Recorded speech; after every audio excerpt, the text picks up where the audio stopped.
Shalom saudara, apa kabar hari ini? Puji Tuhan. Saya akan lanjutkan seri hati saudara ya, tentang apa sebenarnya hati itu dalam konteks kehidupan gitu saudara. Kita sudah bahas beberapa waktu sebelumnya banyak hal mengenai hati. Hari ini kita bicara mengenai pentingnya kehidupan itu ya dari hati. Yaitu saya ambil dari Amsal 4 ayat 23 yang berkata begini, jagalah hatimu dengan segala kewaspadaan, karena dari situlah mengalir kehidupan. Haleluya, kehidupan saudara. Kalau Alkitab bilang kita harus jaga hati kita, pasti itu karena hati itu adalah sesuatu yang sangat penting gitu ya. Jagalah hatimu dengan segala kewaspadaan lagi saudara. Sesuatu yang kita jaga dengan segala kewaspadaan pasti sesuatu yang berharga dong. Kalau dia nggak berharga, mungkin nggak dijaga kali, dicuekin aja kali ya. Kalau kita taruh sampah di luar rumah gitu ya, karena nggak berharga kita taruh di situ, mau berapa hari pun kecuali petugas nggak datang itu nggak aman, kecuali kucing aja yang korek-korek gitu saudara ya.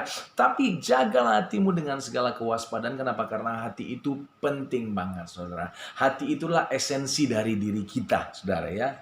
Itu bicara mengenai diri kita yang otentik gitu ya. The essence of our being gitu.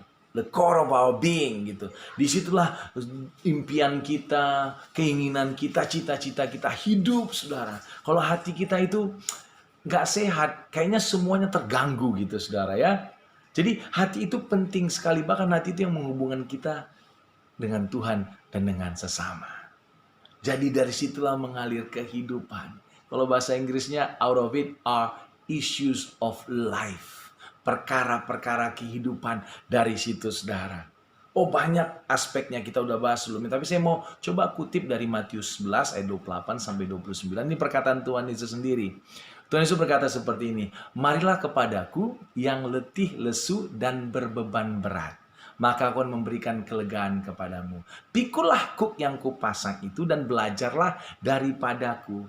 Karena, perhatikan baik, karena aku lemah lembut dan rendah hati. Bahasa Inggrisnya because I'm gentle and lowly in heart. Ini bicara mengenai hati yang lemah lembut, hati yang rendah, saudara. Rendah hati.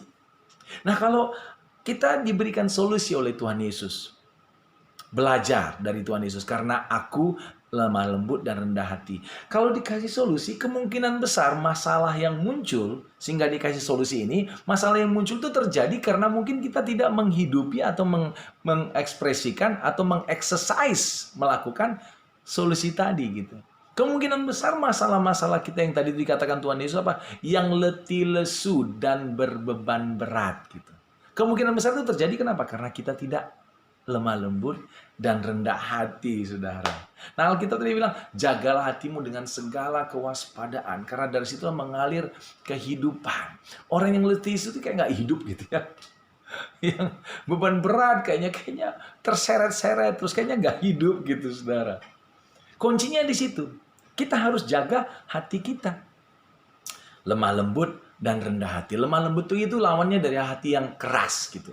Nah, Alkitab berkali-kali berkata, Tuhan bilang, kalau Tuhan menginstruksikan sesuatu, Tuhan perintahkan sesuatu, jangan keraskan hatimu, jangan keraskan hatimu. Keraskan hati itu bicara mengenai hati yang tidak mau merasakan lagi, atau tidak mau mendengar lagi gitu. Kenapa nggak mau mendengar lagi? Mungkin kita mengeraskan hati karena perintah yang diberikan itu mungkin kita rasa berat. Atau kita merasa tertuduh oleh perintah itu. Atau kita merasa menderita oleh perintah itu. Atau kita nggak mau ngikutin perintah itu karena lebih enak kalau melawan perintah itu kira-kira dengan kedagingan kita, saudara. Mungkin karena itu, sehingga kita mengeraskan hati. Nah itu yang terjadi kalau kita mengeraskan hati itu we don't want to feel it. Kita nggak mau merasakannya, kita nggak mau menerimanya gitu kira-kira saudara. Saya kasih contoh, misalnya kita bekerja satu tempat dengan teman sekerja atau bos kita gitu, yang mungkin kurang nyaman untuk bekerja. Mungkin mereka terlalu menekan kita, mungkin terlalu memberikan tugas yang terlalu berat, atau ada orang-orang di kantor yang membuat kita menderita karena ngejekin kita, merendahkan kita, mencuekan kita, nggak menganggap kita. Itu hal-hal yang nggak enak. Ya saya tahu, life can be tough sometimes. Hidup kadang-kadang berat gitu untuk orang-orang tertentu. Tapi Tuhan Yesus mengatakan itu karena Tuhan Yesus tahu bahwa kita akan mengalami keletihan, kelesuan, berbeban berat. Itu bisa terjadi, saudara ya. Kalau kita nggak mengerti belajar seperti apa yang Tuhan Yesus katakan. Jadi kalau kita ketemu sama orang di kantor, yang kayaknya kita nggak enak gitu ya kerja bareng. Sehingga kita, tapi nggak bisa apa-apa, kita harus kerja gitu. Akhirnya kita bertemu sama orang itu hari lepas hari, minggu lepas minggu. Kan kita jadi nggak enak nih hati nih, apalagi orangnya nggak mau berubah gitu, saudara. Akhirnya apa? Akhirnya kita mulai mengeraskan hati. Udah, gua nggak peduli deh dia mau ngomong apa. Dia bilang apa, masuk kuping sini, keluar kuping sana gitu kira-kira. Kita nggak mau merasakan lagi apa yang kita hadapi dengan dia. Kita mengeraskan hati yang lama-lama akhirnya mematikan rasa gitu, saudara. Atau kita di keluarga, pasangan kita. Awalnya sih oke, tapi lama-lama kok ada pertengkaran terus, ada tindakan terus, perlakuan terus yang kurang enak. Tapi kita harus tinggal bersama. Menderita gitu, bangun pagi pulang dari kantor menderita misalnya gitu, saudara ya. Kalau nggak bisa diselesaikan terus, itu akhirnya apa? Supaya kita bisa hidup, kita akhirnya mematikan rasa kita. Kita akhirnya mengeraskan hati kita. Sehingga apa? Sehingga itu tidak kita rasakan lagi. Ada orang yang kadang-kadang awalnya dia sedih gitu ya karena harus habis menikah atau bagaimana, atau berteman akrab sama orang tertentu, tapi awal-awalnya dia kayaknya merasa menderita, tapi setelah setahun 2 tahun dia kayaknya udah tough, kuat gitu. Loh, kita bisa tanya, kamu kok bisa ya? Suamimu udah berubah ya? Waktu kamu baru menikah kamu kayaknya nangis-nangis dulu tuh. Tapi sekarang kayaknya kamu udah kuat tuh. Suami udah berubah? Enggak berubah. Loh, kamu kok udah bisa enggak nangis kayak dulu lagi? Ya saya sudah lebih kuat katanya. Tapi kita harus hati-hati, saudara, apakah itu lebih kuat atau hatinya lebih keras. Jadi nggak lagi ngerasakan perbuatan-perbuatan jahat yang dilakukan oleh orang lain gitu, saudara ya. Tapi ada bahayanya di sini saya mau katakan, saudara. Hati itu kan satu ya. Kalau kita latih hati itu untuk keras terhadap sesuatu, untuk tidak mendengarkan sesuatu, untuk tidak merasakan sesuatu, hati ini akhirnya juga bisa tidak merasakan hal-hal yang baik juga. Gitu. Makanya orang yang selalu menghindari firman Tuhan gitu, suka-suka gitu, kayaknya dia kayak nggak punya rasa ya gitu.